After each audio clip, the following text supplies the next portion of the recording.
dia tuh pengen ini I'm your new boss gitu. Saya tuh bos baru kalian, saya jenderal, saya militer. Kalian harus segera mengenali saya. Karena 10 tahun kalian itu punya majikan yang gak karu-karuan. Backgroundnya gak jelas, pendidikannya gak jelas, meng-guidance kalian sebagai pemimpin juga gak jelas gitu kan. Sekarang nih saya nih, makanya kemarin kan saya perhatiin waktu pidato selama 4 hari memberikan arahan dan kepada anak buahnya ini kan benar-benar saya loh, Jenderal Prabowo nih.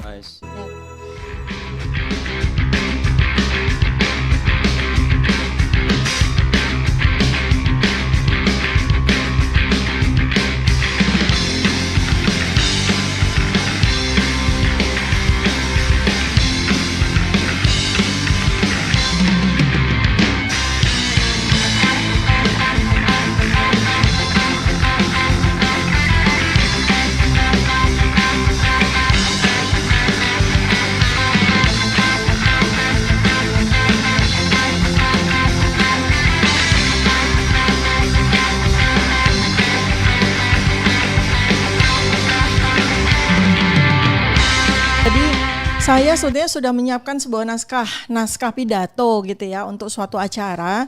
Cuma urung karena memang waktunya tidak memungkinkan gitu ya. Jadi ini kesempatan ini Bang Refli saya mau bacakan pidato saya untuk menjadi pembuka buat kita nanti untuk kita explore diskusi ya. Ya judulnya itu Indonesia 2030. Fasal State, Epicentrum Perang Dunia Ketiga, The New World Order oleh Dr. Tifauziah Tyasuma.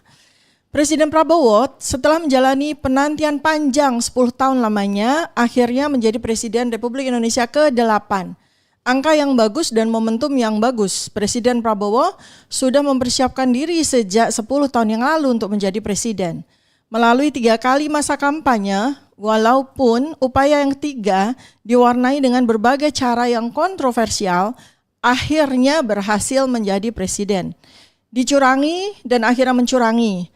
Itulah politik negara Indonesia yang sebagai negara masihlah sangat muda, baru 79 tahun usianya. Masih menggunakan cara anak-anak balita ketika bermain, halalkan segala cara untuk mencapai kemenangan. Seperti itulah politik Indonesia. Selama rentang waktu 10 tahun, kemampuan Presiden Prabowo sebagai presiden tersimpan sebagai energi potensial. Dan semoga energi potensial yang tersimpan ini dia ledakkan dalam masa 5 tahun ke depan. Ketika Indonesia dan dunia menghadapi tantangan yang luar biasa, perubahan besar-besaran, the Great Reset, menjawab peradaban baru umat manusia, menjawab kedatangan generasi manusia baru Adam 5.0, breeding antara ras human dengan artificial intelligence. Peradaban baru ini mengakhiri peradaban lama, sebagai sebuah siklus evolusi bumi dan alam semesta. Ada yang hilang, ada yang muncul, ada yang hancur, ada yang menggantikan. Untuk memungkasi peradaban lama, maka harus ada 3G yang hadir. Gun, germ, gold, and gasoline. Perang, kuman, tambang, dan energi. Germ atau pandemi patogen besar-besaran sudah terjadi sejak selama 3 tahun, tahun 2020 hingga tahun 2023. Menghasilkan seleksi manusia. Siapa yang kuat bertahan, dia akan bertahan. Siapa yang lemah, dia akan menyerah dan tereliminasi dari kehidupan ini secara gradual 1 hingga 10 tahun ke depan. Di sisa abad 21 yang tinggal 76 tahun, manusia useless eater, pemakan yang lemah, tidak produktif, tidak berguna, yang tidak relevan lagi dalam peradaban baru akan tersingkir. Gun, perang, sudah dimulai sejak 24 Februari 2022 dan akan meluas di tahun 2025 dengan perluasan epicentrum ke Timur Tengah dan kemudian di tahun 2027 ke Laut Cina Selatan yang tentu saja akan melibatkan Indonesia dalam kancah peperangan baik sebagai peserta aktif, pendamai, atau menjadi medan pertempuran. Harus ada perang sebagai katarsis, ledakan pelepasan energi bumi, penghentian entropi, pemulaian fusi dan evolusi. Gold and gasoline yang sudah dieksplorasi besar-besaran sejak 100 tahun lalu akan mencapai perbaruan dengan penambangan biofuel, energi terbarukan yang berasal dari berbagai tanaman. Membutuhkan lahan-lahan yang luas, saatnya sekarang hutan-hutan dihabisi digunduli untuk diganti dengan tanaman-tanaman yang menghasilkan energi baru. Inilah tantangan yang dihadapi Presiden Prabowo, yang mau tidak mau ketika Indonesia secara masif dihancurkan dalam segala sektor selama 10 tahun oleh rezim zalim yang dikendalikan oleh kekuatan oligarki lokal dan global, harus menghadapi banyak pekerjaan rumah yang harus diselesaikan, harus melakukan berbagai akomodasi-akomodasi untuk mengamankan jabatannya di awal. Kabinet Merah Putih adalah strategi pertama yang dilancarkan oleh Presiden Prabowo, menggunakan adagium panem et circenses oleh Juvenal di awal abad 2 Masehi. Orang-orang lama yang mau tidak mau harus dikendalikan oleh Presiden Prabowo adalah orang-orang yang selama ini sudah dijadikan peliharaan yang penurut oleh Mulyono, yang diberi panem et circenses, roti dan hiburan dalam bentuk uang, jabatan dan fasilitas, yang mereka ini tidak bisa dilepas begitu saja karena nanti akan menjadi mantan peliharaan yang liar, yang rakus dan merusak. Pada dasarnya peliharaan itu sesungguhnya tidak loyal kepada orang, tetapi loyal kepada siapa yang memberi mereka makan. Presiden Prabowo sangat tahu itu. Pemilik lama menitipkan sebagian peliharaannya untuk terus diasuh dan diberi makan, karena mereka sangat berbahaya jika dilepas begitu saja. Ketika Presiden Prabowo belum tahu siapa dari mereka yang nanti akan mengenali pemilik baru dan yang akan loyal dengan dia. Pada dasarnya, Kabinet Merah Putih yang obesitas ini, 109 orang, adalah semacam taman safari buat Presiden Prabowo untuk melakukan penyesuaian dan pengenalan terhadap peliharaan-peliharaan lama kepada pemilik barunya. Dalam bahasa militer, kabinet ini adalah ajang pembinaan. Yang bisa dibina akan dibina, yang tidak bisa dibina dan tidak bisa mengenali dan loyal kepada majikan barunya akan dibinasakan dalam bentuk pemberlakuan sprindik. Sebagian dari mereka jika sudah mengenali siapa tuan barunya akan menjadi aset bagi Presiden Prabowo untuk digunakan sebagai pembantu mengelola pemerintahan. Tantangan Perang Dunia Ketiga, perubahan dunia menuju the New World Order pasti sudah menjadi agenda besar Presiden Prabowo. Karena itu dia memilih mengakomodasi potensi-potensi pembelot dan pengkhianat dalam kabinet Taman Safari agar mereka tetap merasa nyaman, kenyang, dan tidak mengganggu persiapan menghadapi perubahan zaman yang sedang terjadi. Masalah besar dari Indonesia yang ingin saya sampaikan kepada Presiden Prabowo adalah siapa yang bertanggung jawab mengasuh 280 juta rakyat yatim piatu ketika terjadi perubahan besar-besaran dan ancaman besar yang terjadi dalam 5 tahun ke depan. Apakah sebagian dari mereka juga jika sudah mengenali siapa tuan barunya akan menjadi aset bagi Presiden Prabowo untuk digunakan sebagai pembantu pengelola pemerintahan, atau begitu saja membiarkan rakyat yang tidak mampu bertahan tereliminasi dengan sendirinya, bunuh diri, mati kelaparan di jalanan, atau saling bunuh, atau mati karena penyakit, atau hadir menyelamatkan mereka? Apakah rakyat 280 juta ini terlalu banyak bagi tanah ini? Tidak. Indonesia dengan luas daratan 1.922.570 km persegi dan luas lautan 3.257.483 km persegi dengan 17.000 pulau yang hampir seluruhnya bisa dihuni oleh manusia, masih cukup menampung 400 sampai 600 juta orang lagi tanpa berdesak-desakan, tanpa kelaparan. Asalkan negara bisa melakukan pemerataan pangan, papan, dan sandang. Berbeda dengan Cina, Rusia, Australia yang hanya memiliki 6% lahan yang mampu dihuni oleh penduduknya. Indonesia, 56% penduduknya tinggal di Pulau Jawa, sementara 62% daerah yang lain yang masih bisa dihuni manusia masih kosong tanpa penghuni. Jangan sampai potensi yang tidak banyak diketahui ini ternyata sudah diamati oleh negara lain yang membutuhkan lahan untuk memindahkan penduduknya yang kebanyakan. Dan itulah yang sudah dilakukan oleh Cina, yang secara bertahap sudah memindahkan penduduknya ke Indonesia dengan berbagai proyek yang sudah berjalan seperti aneksasi Jakarta dengan proyek PIK 2 hingga nanti PIK 11. Aneksasi Pulau Kalimantan sebagai kawasan hunian baru yang bisa memuat 400 juta orang dengan IKN sebagai pusat komando dan pengendali. Aneksasi atas Papua dan berbagai potensi aneksasi lainnya menghasilkan kemungkinan adanya grand design di tahun 2030 Indonesia tinggal menjadi sejarah sebagaimana yang tertulis dalam novel intelligence Ghost Fleet, atau menjadi negara vassal state, negara yang dikuasai oleh banyak negara. Indonesia sebagai negara sudah kehilangan kedaulatannya sejak 10 tahun terakhir ini. Kedaulatan diambil oleh oligarki, para cukong yang sama sekali tidak ada pikiran sedikit pun terhadap 280 juta rakyat. Nasib 280 juta rakyat Indonesia ke depan betul-betul di tangan Allah dan Presiden Prabowo. Akan diapakan rakyat sebaya ini sepenuhnya tergantung kepada Presiden Prabowo. Untuk kita semua yang Allah berikan kecerdasan di atas rata-rata berkumpul karena kemuliaan dan keluhuran budi ingin membantu bangsa dan menyelamatkan rakyat Indonesia. Saya mengajak, mengimbau, menggunakan segenap kecerdasan dan kemampuan kita untuk membantu memikirkan keselamatan dan keberlangsungan 280 juta rakyat Indonesia menghadapi berbagai ancaman di masa 5 tahun ke depan ini.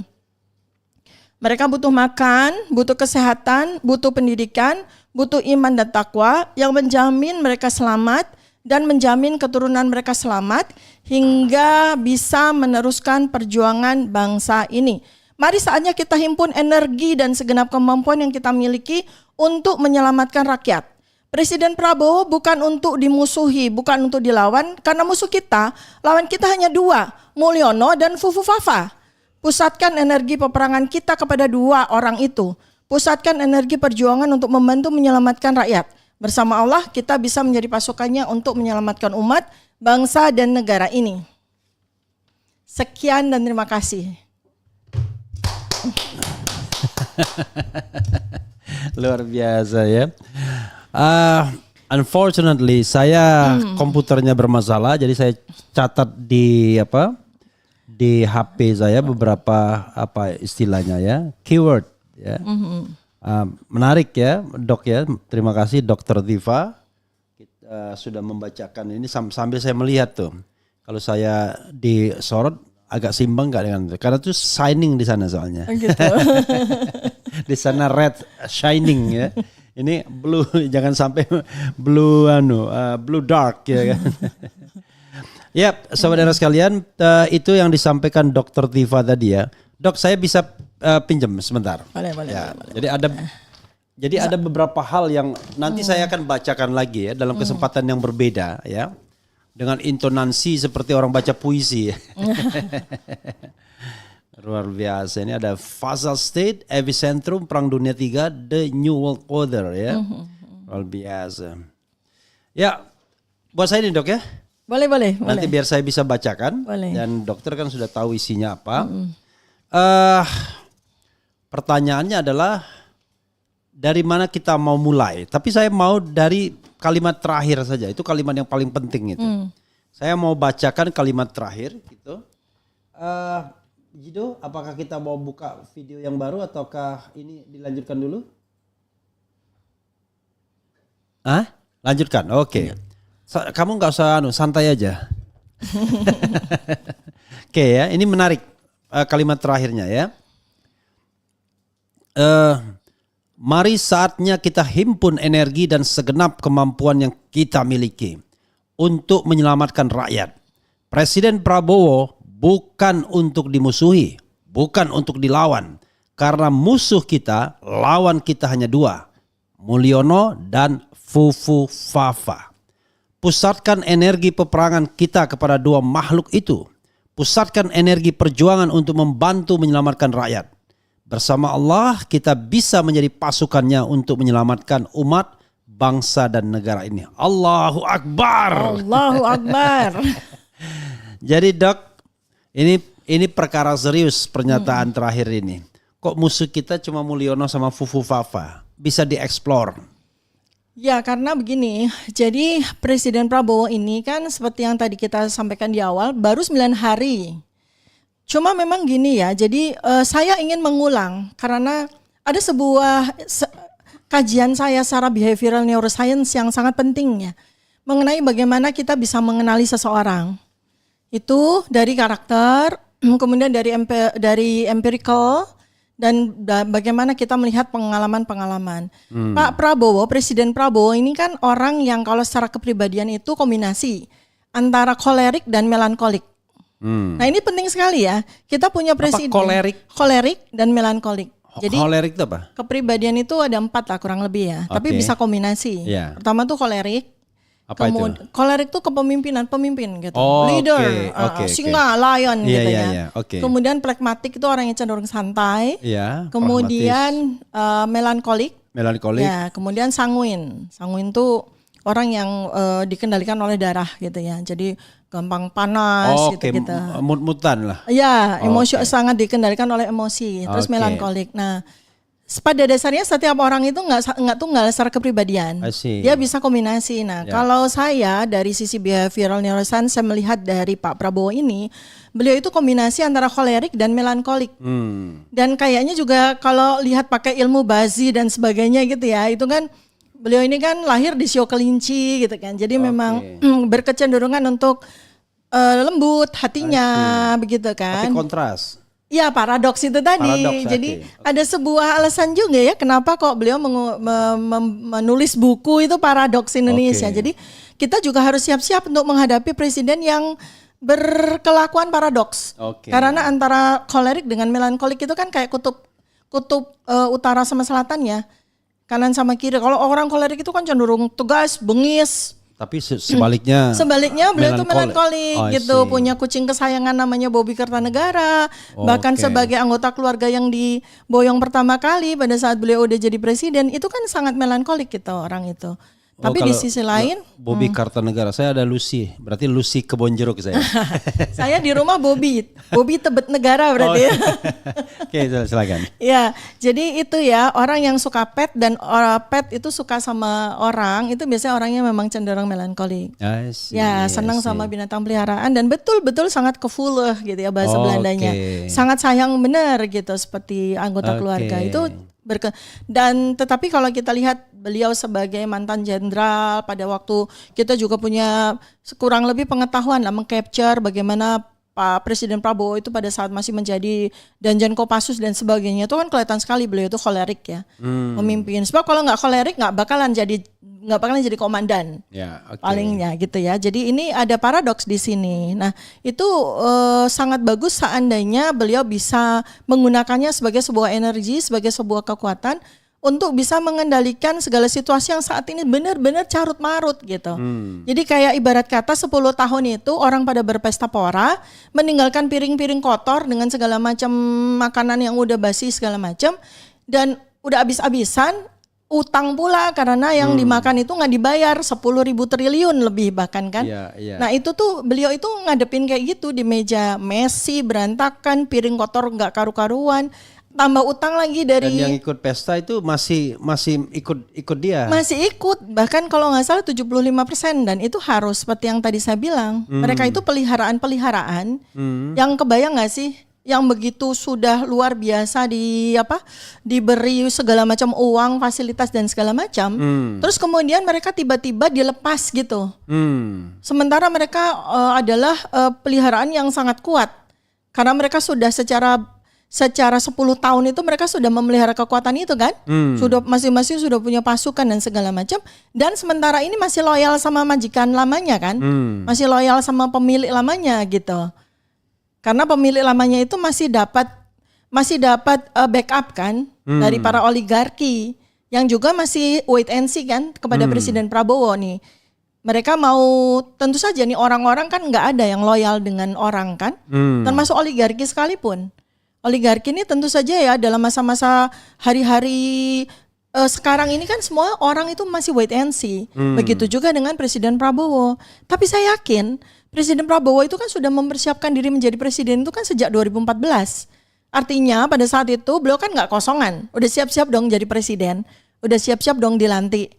Ya kan? Pasti beliau itu udah punya blueprint, udah punya grand design, udah punya rencana-rencana segala macam. Maju lagi di 2019.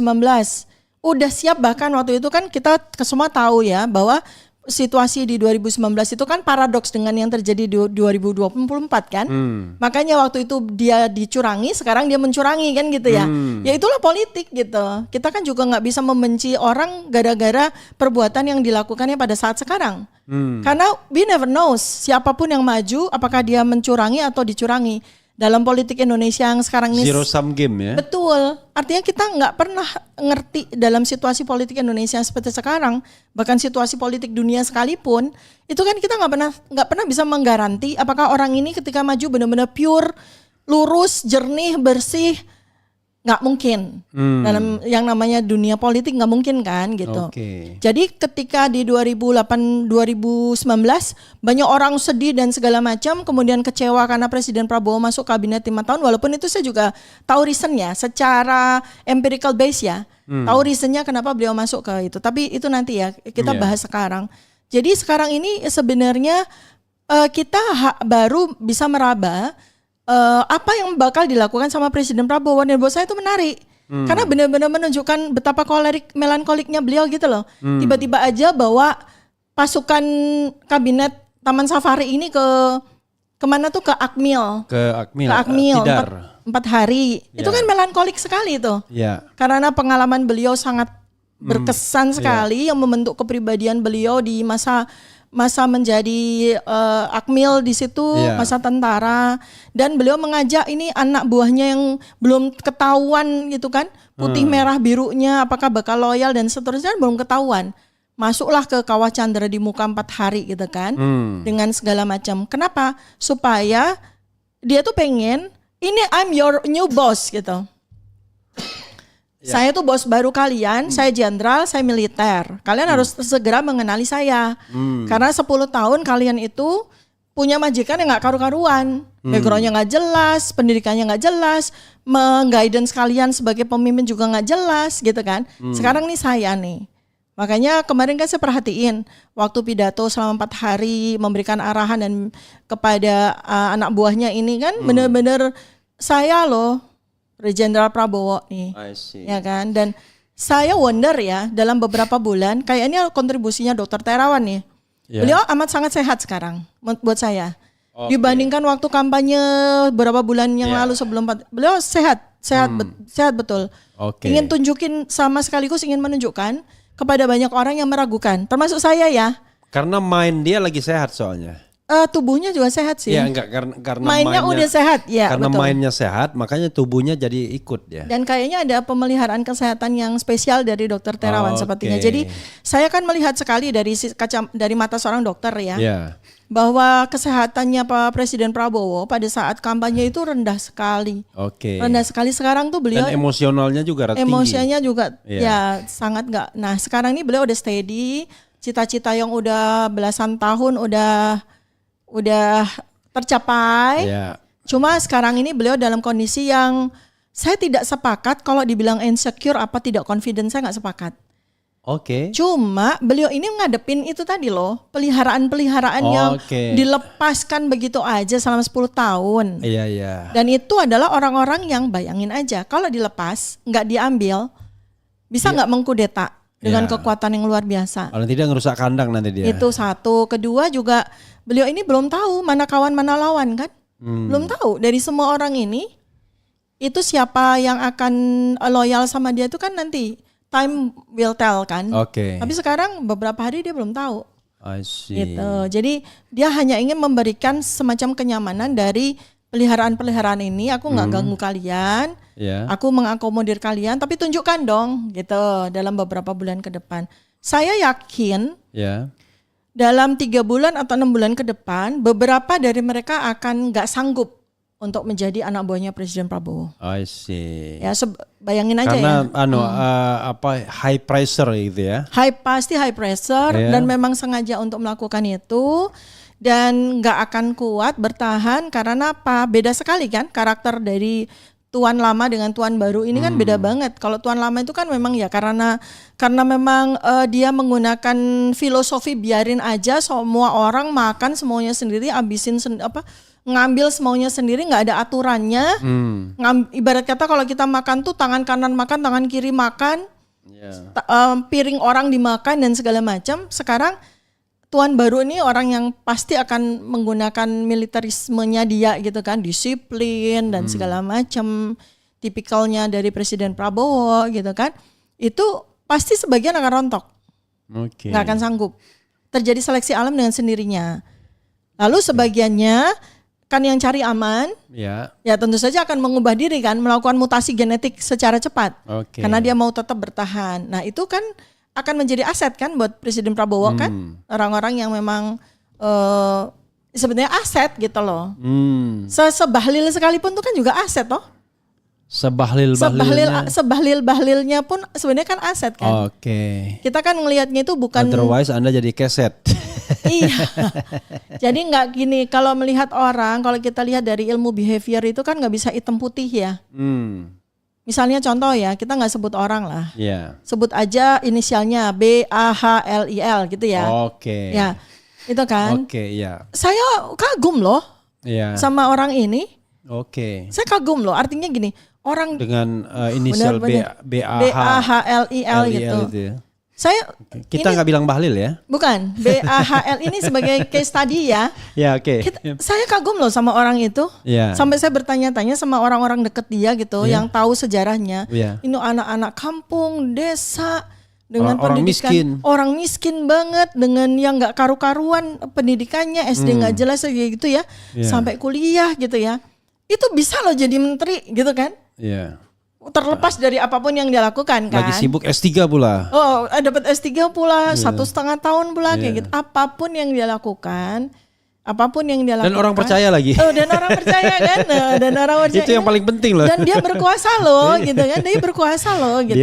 Dia ketua umum partai nomor 2 terbesar. Loh, dia bisa loh somehow. Coba bayangin, dia bisa menjadi ketua umum Golkar. Bayangkan. Jangan-jangan dia bisa menentukan hidup kita juga, jangan-jangan. Loh ya, artinya itu kan itu orang hebat kan, terlepas dengan segala macam kontroversinya. Karena inilah paradoks Indonesia tuh kalau mau jadi tokoh harus kontroversial. Mau jadi influencer, mau jadi apapun sekarang di Indonesia tuh harus kontroversial kan. Kalau berani banget. Berani banget, ngaco banget, nggak tahu aturan. Kalau pinter banget. Pinter banget, bodoh banget. Kalau jadi lawak banget gitu ya. Kan begitu ya, jadi ya udah. Walaupun ada yang mantan pelawak di istana nggak dipakai itu. Inisialnya?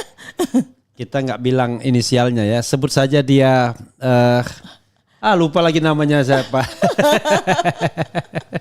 Tapi ini ya serba paradoks. Dari daerah-daerah yang mirip Bahlil juga. Oh gitu ya. Oh itu yang suka pakai sorban. Iya.